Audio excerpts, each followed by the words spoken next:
2021년 12월 1일 이스라엘 종교력으로 9번째 달입니다. 키슬레브 26일. 오늘 신명기 두 번째 시간입니다. 본문은 신명기 11장 8절에서 17절까지 이른 비와 늦은 비에 대해서 살펴보겠습니다. 그럼 먼저 본문을 보시면 신명기 11장 8절 보시면, 그러므로 너희는 내가 오늘 너희에게 명하는 모든 명령을 지키라. 그리하면 너희가 강성할 것이요 너희가 건너가 차지할 땅에 들어가서, 가나안 땅을 말하는 거죠. 그것을 차지할 것이며, 또 여호와께서 너희의 조상들에게 맹세하여 그들과 그들의 후손에게 주리라고 하신 땅, 곧 젖과 꿀이 흐르는 땅에서 너희의 날이 장구하리라. 내가 들어가 차지하려 하는 땅은 내가 나온 애굽 땅과 같지 아니하니, 거기에서는 너희가 파종한 후에 발로 물 대기를 채소밭에 댐과 같이 하였거니와, 너희가 건너가서 차지할 땅은 산과 골짜기가 있어서 하늘에서 내리는 비를 흡수하는 땅이요 내 하나님 여호와께서 돌보아 주시는 땅이라. 연초부터 연말까지 내 하나님 여호와의 눈이 항상 그 위에 있느니라 그랬습니다. 하나님께서 모세를 통해서 애굽 땅, 세상과 가나안 땅, 이 가나안 땅은 천국의 모형입니다. 그렇지만 모세와 아론을 비롯해서 출애굽 1세대는 광야에서 다 죽어버리고, 여호수아와 갈렙, 출애굽 2세대가 요단강을 건너서 가나안 땅에 들어갑니다. 즉 천국에 들어가는 자임을 분명히 말하고 있습니다. 그런데 여기서 애굽 땅과 가나안 땅을 비교하고 있습니다. 애굽 땅은 사람의 힘과 능력으로 유지되고 관리되는 땅입니다. 물론 천혜의 자연 조건인 나일강이 있기 때문에 나일강의 범람을 조절하는 이 관계 시설이 잘 된다면 큰 어려움 없이 농사를 지을 수 있습니다. 물론 아무리 나일강이 있다 할지라도 가뭄이 극심하게 되면 어려움을 겪을 수 있습니다. 그렇지만 이 애굽 땅, 이 나일강이라고 하는 큰 강이 있음으로 말미암아 고대 4대 문명의 하나의 발상지로서 이곳에서 문명이 태동했음을 알 수 있습니다. 이것과 대조적으로 가나안 땅은 하늘에서 내리는 비에 전적으로 의존하는 땅이 되겠습니다. 하늘에서 내리는 비, 여기서 이 땅이라고 하는 것은 이 비유적으로 사람의 심령밭을 말하고 있습니다. 여기서 하늘에서 내리는 비, 물질 세계에선 이것이 곡식을, 씨앗을 틔워서 곡식을 자라게 해서 성장해서 열매까지 맺히기 위한 그러한 물질적인 비로 볼 수 있지만, 하늘에서 내리는 비라고 하는 것은 비유적으로 이게 교훈이 되겠습니다. 하나님의 교훈, 즉 하늘에서 내리는 비에 이 가나안 땅이 전적으로 의지한다 한 것은 뭐냐면, 하나님의 말씀이 있어야 생존 가능한 지역이다 그러는 것입니다. 그렇기 때문에 이 가나안 땅은 하나님의 관심이 집중된 것입니다. 그렇기 때문에 연초부터 연말까지 하나님의 눈이 그 위에 머물러 있다 그랬습니다. 즉 하나님의 관심은 이 천국에 들어오는 백성에 대해서 모든 관심을 가지고 있습니다. 하나님의 온통 관심은 모든 세대를 통틀어서 하나님 나라의 완성에 두어져 있다는 사실입니다. 하나님 나라에 들어올 수 있는 자, 들어오는 자에 초점이 맞추어져 있습니다. 이 하나님께서는 그래서 그 다음 절 보시면 신명기 11장 13절 보면, 내가 오늘 너희에게 명하는 내 명령을 너희가 만일 청종하고 너희 하나님 여호와를 사랑하여 마음을 다하고 뜻을 다하여 섬기면, 여호와께서 너희의 땅에 이른 비 늦은 비를 적당한 때에 내리시리니 너희가 곡식과 포도주와 기름을 얻을 것이요 또 가축을 위하여 들에 풀이 나게 하시리니 내가 먹고 배부를 것이라. 너희는 스스로 삼가라. 두렵건대 마음에 미혹하여 돌이켜 다른 신들을 섬기며 우상 숭배하는 거죠. 그것에게 절함으로 여호와께서 너희에게 진노하사 하늘을 닫아 비를 내리지 아니하여 땅이 소산을 내지 않게 하심으로 너희가 여호와께서 주신 아름다운 땅에서 속히 멸망할까 하노라. 틀림없이 이스라엘 백성들이 여호수아의 인도하에서 가나안 땅에 들어갑니다. 근데 이 가나안 땅에서는 하늘에서 내리는 비, 하늘에서 내리는 교훈을 온전히 먹지 않고서는 생존이 불가능한 곳이 되겠습니다. 우리가 이것을 잘 알아야 됩니다. 그렇기 때문에 하나님께서 모세에게 내가 너에게 명하는 명령을 다 듣고 순종하라 말씀하십니다. 그래서 하나님 여호와를 사랑하여 마음을 다하고 뜻을 다하여 섬겨라. 예수님께서 이 구약 성경을 하나님을 사랑하고 내 이웃을 내 몸과 같이 사랑하라 이렇게 요약을 했습니다. 사랑의 계명을 주셨음을 여기서 분명히 보여줍니다. 즉 우리가 이 사랑의 계명을 지킬 수 있는 자는 하나님의 말씀, 하나님의 교훈을 받는 자만이 사랑의 계명을 지킬 수가 있습니다. 그래서 하나님께서 그들에게 무엇을 주시냐 하면 이른 비와 늦은 비를 줍니다. 이것을 하나의 자연 현상으로 본다면 이스라엘 땅의 이른 비라고 하는 것은 우리가 가지고 있는 달력 10월 말에서 12월 초에 내리는 비를 이른 비라고 합니다. 10월 말이라고 하는 것은 이스라엘 종교력으로 7번째 달입니다. 7번째 달에는 이스라엘의 민간력으로 새로운 해가 시작됩니다. 묵은 해가 지나가고 새로운 해가 시작될 때 비가 내리는데 비가 충분히 내려야 그 다음에 이제 씨앗을 뿌릴 수 있고 곡식을 열매 맺을 수 있지 않습니까? 그래서 이른 비는 10월 말에서 12월 초.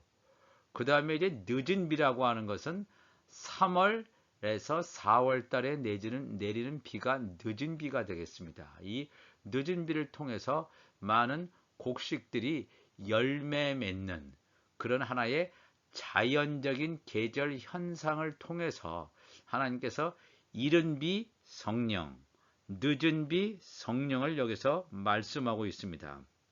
이 적당한 때라고 하는 건 뭐냐면 하나님께서 정하신 때예요. 작정하신 때라고 하는 것입니다. 하나님께서 정하신 때, 작정하신 때라고 하는 것은 예수 그리스도의 초림과 재림을 구체적으로 말씀하고 있습니다. 초림과 재림을 말하기 위해서는 여호와의 칠절기가 반드시 언급되어져야 합니다. 즉 봄절기로 유월절, 그 다음에 무교절, 초실절, 그 다음에 오순절까지 이 봄에 4개의 절기가 있고 가을절기로는 3개의 절기가 있습니다. 나팔절, 속죄절, 초막절 이렇게 합해서 여호와의 7절기인데 이 여호와의 7절기와 이른 비, 늦은 비하고는 굉장히 상관성이 있겠습니다. 이른 비라고 하는 것은 예수 그리스도께서 이 땅에 오셔서 부활 승천하신 이후에 사람들에게 부어지는 오순절 성령을 보시면 되겠습니다. 즉 이른 비라고 하는 것은 율법 이전 시대, 또 모세를 통한 율법 시대, 또 예수님이 오셔서 복음 시대를 여시고 예수님께서 이 땅에 오셔서 복음 전하신 다음에 십자가에 죽으시는 유월절을 겪지요. 예수님께서 십자가에 죽으신 다음에 육은 죽지만 영은 살아서 옥에 가서 말씀을 증거하는 무교절을 우리가 기억하셔야 됩니다. 예수님의 몸이 무교벽입니다. 누룩이 없는 떡이란 말입니다. 그 무교절, 그리고 예수님께서 죽은 지 사흘 만에 살아나시는 부활의 의미를 가져다 주는 초실절이 있습니다. 그리고 이 초실절부터 시작해서 50일째 되는 날이 오순절. 이 오순절 가운데 하나님의 성령 강림 사건이 있습니다. 그래서 여호와의 7절기 가운데 봄의 4개의 절기는 이미 역사적으로 지나갔습니다. 이른 비가 왔단 말입니다. 2000년 전에, 그죠? 이른 비가 왔고 우리가 살고 있는 이 시대에 지금 늦은 비가 내리고 있습니다. 늦은 비가 내리는 이유는 뭐냐면 씨앗을 뿌려서 성장해서 마지막에는 열매로 추수하고 거두기 위해서는 늦은 비가 필요합니다. 이스라엘 땅에도 3월에서 4월에 걸쳐 내리는 늦은 비를 통해서 곡식이 수확되는 것처럼 이 마지막 때의 늦은 비 성령, 우리가 사는 이 늦은 비 성령이 내려질 때에 이것이 완전하게 연걸어서 열매가 된다는 것입니다. 그래서 곡식, 포도주와 기름을 얻을 것이다. 이 곡식이라고 하는 것은 고운 가루를 말할 때는 인간의 자기의 의가 다 부서지고 나의 뜻은 다 없어지고 하나님의 나라와 하나님의 의만 구하는 그런 하나님의 자녀, 예수님의 지체와 같은 자, 아니면 또 알곡과 같은 자라서 껍질은 그대로 남겨져 있는 상태에서 그 안에는 알곡은 있습니다. 그래서 7년 대환란 가운데 불신앙, 불심판이 임할 때 태워져서 이 껍질이 태워져서 마지막 때 이 속죄절의 성물로 거두어지는 자를 내포하고 있습니다. 이 포도주라고 하는 것은 예수 그리스도의 피가 되겠죠. 예수 그리스도의 언약의 피가 되겠습니다. 또 이 기름이라고 하는 것은 고운 가루에 기름을 섞어서 우리가 떡을 만들어서 굽는데 이 기름이라고 하는 것은 성령의 기름. 즉 이 너희가 이른 비 늦은 비가 예수님의 초림과 재림 때의 즈음에서 내릴 때에 하나님의 자녀들과 하나님의 종들이 풍성하게 거두어질 것임을 분명하게 말하고 있습니다. 그렇기 때문에 어린 양의 생명책에 기록되어 있는 하나님의 자녀들과 종들은 다른 신들을 섬기지 말라.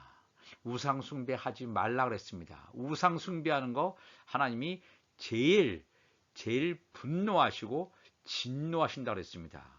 여호와께서 너에게 진노하사, 우상 숭배라면 진노하사 하늘을 닫아 비를 내리지 않는다. 하늘을 닫아 비를 내리지 않는다는 것은 하나님께서부터 오는 교훈, 말씀이 끊어진다는 것입니다. 물질적인 기갈도 힘들지만 더 힘든 건 뭐냐면 영적인 기갈이에요. 말씀이 없는 기갈입니다. 사람이 배워서 소통하고 가르치는 그러한 말씀이 아니라 하늘에서 직접 내리는 하늘의 단비가 내려지지 않으면 사람은 영적으로 메말르게 되어 있습니다. 그러니까 비를 내리지 아니하여 땅이 소산을 내지 않는다. 이 땅이라고 하는 것은 사람의 육신이죠. 사람의 육신이라고 하는 것은 하나님의 집입니다.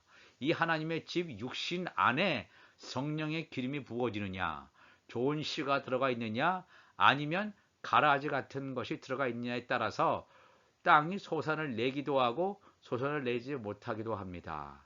그래서 하나님의 자녀들이 납8절에 거두어지는 것을 우리가 납8절의 성물이라고 합니다.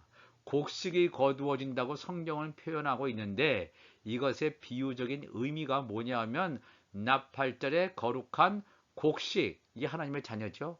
그 다음에 하나님의 종들은 속죄절의 성물이다. 속죄절에 거두어지는 곡식, 즉 하나님의 종들을 말하고 있다는 것을 우리가 기억을 해야 합니다. 그 다음에 보면 이 이른 비가 내리고 지금부터 2000년 전에 이른 비가 내렸죠. 그리고 우리가 살고 있는 때는 지금 늦은 비가 내리는 때인데 예수님께서 요한복음 4장 35절에 너희는 넉 달이 지나야 추수할 때가 이르겠다 하지 아니하느냐. 예수님께서 공생의 기간 중에 제자들에게 말씀하셨습니다. 이 넉 달이라고 하는 것은 오순절, 이스라엘 종교력으로 3월 7일이죠. 3월 7일에서 넉 달이 지나가면 이스라엘 종교력으로 7월 달이 됩니다. 7월 달에는 7월 1일 나팔절, 7월 10일 속죄절, 또 7월 15일에서 21일까지 초막절, 가을절 3개의 절기가 모여져 있습니다. 그러니까 오순절부터 시작해서 그러니까 넉 달이 지나야 추수할 때가 된다라고 하는 것은 이 나팔절 절기가 넉 달 지나면 온다. 그러니까 너희들이 지금 살고 있는 때는 지금 여름 넉 달 기간이다 하는 것을 여기서 말씀해 주시고 있습니다. 그러나 나는 너에게 이르노니 너희 눈을 들어 밭을 보라. 희어져 추수하게 되었도다. 이것은 그냥 지금 물질적으로 물질 세계에서 보여주는 밭이 아니라 사람의 심령밭을 말합니다. 심령밭. 그러니까 예수님이 오셔서 이른비가 내린 다음에 늦은비 성령이 오기까지 2000년입니다. 2000년. 그 2000년의 기간을 예수님께서 넉 달, 여름 넉 달로 비유하고 있습니다. 이것은 이제 희년의 개념으로 희년의 40번 정도의 희년이 지나가는 것을 통해서 넉 달이라고 지금 말해주고 있는데 심령밭이 휘어졌어요. 사람 마음밭이 다 열매가 맺혀져 있다. 즉, 이 나팔절이 가까웠다. 이런 뜻을 예수님께서 말씀하시고 있습니다. 거두는 자가 이미 삭도 받고 영생에 이르는 열매를 모으나니 이는 뿌리는 자와 거두는 자가 함께 즐거워하려 함이라. 뿌리는 자는 뭡니까? 씨를 뿌리는 자가 나가서 뿌렸다. 씨를 뿌리는 자는 인자라고 했습니다. 이 씨라고 하는 좋은 씨죠. 천국 말씀으로도 됩니다. 이 예수께서 뿌렸습니다. 거두는 자는 뭐예요? 예수님의 제자란 말이에요. 거두는 자가 이미 삭도 받고 영생에 이르는 열매를 모았다라고 하는 것은 사명을 얻었어요. 은혜를 입었다는 말입니다. 예수님의 제자들은 우리는 뭐야? 빚을 졌다는 거예요. 하나님의 은혜를 한량없는 은혜를 받았기 때문에 우리는 빚을 졌기 때문에 이 빚을 갚아야 되는데 이 빚을 갚는 방법은 뭐냐면 하나님께서 예수님께서 우리에게 주신 이 천국 말씀을 종들에게 물고기에게 나누어주는 것이 빚을 갚는 방법이 되겠습니다. 이렇게 할 때 뿌리는 자 예수님과 거두는 자 제자들 하나님의 자녀들이 함께 즐거워한다는 건 뭡니까? 함께 즐거워하는 것은 나팔절의 공중 혼인잔치에서 교회의 하늘에 속한 교회의 머리이신 예수님과 예수님께 속한 붙어 있는 지체들 예수 그리스도의 거룩한 신부들이 만나는 휴거되는 날 나팔절에 공중 혼인잔치 때 즐거워하는 것을 말하고 있습니다. 그런즉 한 사람이 심고 다른 사람이 거둔다 하는 말이 옳도다. 내가 너희로 노력하지 아니한 것을 거두러 보내었느니 우리보다 앞에 있었던 사람들이 수고를 했습니다. 그런데 이 마지막 때에 살고 있는 하나님의 자녀들은 노력하지 아니한 것을 거두는 자예요. 다른 사람들은 노력하였고 너희는 그들이 노력한 것에 참여하였느니라. 우리가 거두는 자의 사명을 감당할 수 있는 우리 모두가 되시기를 주님의 이름으로 축복을 합니다. 마지막으로 야고보서 5장 7절도 이 야고보도 예수님의 동생 야고보가 기록한 말씀이 되겠습니다. 그러므로 형제들아 주께서 강림하시기까지 그래서 강림하신다는 건 예수님의 재림 사건을 말합니다. 예수님께서 재림하시기까지 길이 참으라 인내하라 견뎌내라 보라 농부는 하나님 아버지 성부 하나님 아버지죠. 농부가 땅에서 나는 귀한 열매를 바란다. 땅에서 나는 열매라는 건 뭐예요? 우리의 심령밭에서 나는 열매예요. 여름 넉 달 동안에 지나가고 이 씨앗에서 그냥 고정되어 있는 것이 아니라 하나의 열매로 의의 열매로 되은 것을 하나님 아버지께서 기다리는 거예요. 우리의 심령밭에 말씀이 떨어져서 이것이 30배, 60배, 100배의 열매가 맺혀지는 것을 하나님 아버지께서 기다리시면서 이른비와 늦은비를 기다리나니 이른비 성령과 늦은비 성령을 우리에게 주신단 말이에요. 너희도 길이 참고 마음을 굳게 하라. 주의 강림이 가까우니라. 지금부터 2000년 전에 이 말씀이 기록되어 있는데 바로 정말로 가까운 때가 왔습니다. 형제들아 서로 원망하지 말라. 그 때문에 사랑의 계명이죠. 서로 사랑하라. 서로 사랑하라는 것은 영의 양식을 나눠주는 거예요. 나눠줄 때 상대방이 살 수가 있습니다. 서로 원망하지 말라. 그리하여야 심판을 면하리라. 보라 심판주가 문 밖에 서 계시니라 그랬습니다. 오늘 이 말씀은 굉장히 중요한 말씀이 되겠습니다. 이 이른 비와 늦은 비, 이 성경 개괄을 하면서 한번 말씀드린 기억이 나는데, 이른 비 성령, 늦은 비 성령을 통해서 이 말씀이 성장하게 되어 있습니다. 이른 비 성령, 늦은 비 성령이 이 땅에 부어지지 않으면, 우리의 심령밭에 부어지지 않으면 우리가 열매로 온전히 맺혀질 수가 없습니다. 이 시간도 우리가 하나님 앞에 나아가면서 늦은 비 성령이 내리는 이때에, 말씀이 열려지는 이때, 이 말씀을 통해서 우리 자신의 육이 죽고 영이 사는 삶, 나의 생각, 나의 육신의 소욕들, 육신의 생각들이 십자가에서 완전히 죽고, 예수님이 유월절을 통과한 것처럼 우리도 유월절을 통과해서 내가 죽고 그리스도와 함께 사는 놀라운 하나님의 역사가 이루어지는 것을 목도하며 우리가 그 대상이 되는 여러분과 제가 되시기를 바랍니다. 이 시간 기도하겠습니다. 하나님 아버지 감사합니다. 오늘도 신명기 11장의 말씀을 통해서 하나님께서 모세에게 이미 자연적인 물질 세계에 내리는, 그런 하늘에서 내리는 비를 통해서, 이른 비 늦은 비를 통해서 영적인 원리를, 하나님 나라의 완성의 비밀을 가르쳐 주심을 감사를 드립니다. 오늘도 이 말씀을 통해서 우리의 육이 날마다 벗겨지고, 입술에는 이 말씀이 달지만 내 안에는 쓴 것처럼 내 안에 육이 완전히 벗겨지는 우리 모두가 되게 하여 주옵소서. 우리 주님 감사하며 예수님의 이름으로 기도하옵나이다. 아멘.